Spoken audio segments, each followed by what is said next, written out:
В Республике Казахстан обсуждается проект новой конституции, которая должна быть принята на всенародном референдуме. Многие ее положения вызывают несогласие. В их числе то, что в проекте не нашлось ни одной статьи, определяющей роль и место женщин в обществе.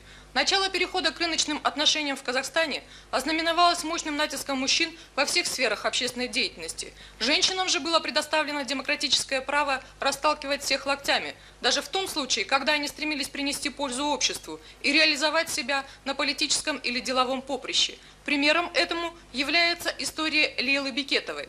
Это имя знакомо в Казахстане всем, кто следил за судьбой независимых телекомпаний, а позднее за становлением общественно полезного телевидения и радио. Лейла Бекетова основала в 1990 году первую в стране частную независимую телекомпанию. В апреле 1994 года выиграла тендер проекта «Развитие системы государственного национального телевидения и радио».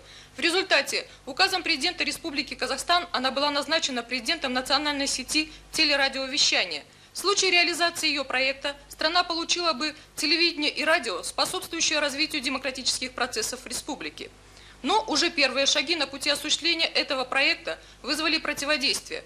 Обсуждалось все, что угодно. Моя внешность, карьера, семья, говорит Лейла Бекетова, но не сам проект общественно полезного телевидения.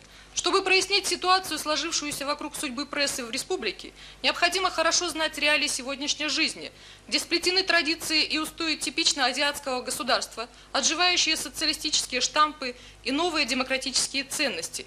В ситуации с проектом общественно полезного телевидения победил не конструктивный подход, а представители неофициальной власти, исповедующие старые патриархальные методы. Лейла Бекетова после 9 месяцев жесткой борьбы ушла в отставку и вернулась в свою компанию, чтобы попытаться сделать то, что хотела сделать в масштабах республики, на маленьком островке частного бизнеса.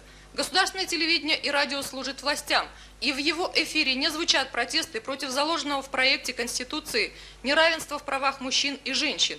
Но они звучат в эфире и со страниц независимых средств массовой информации.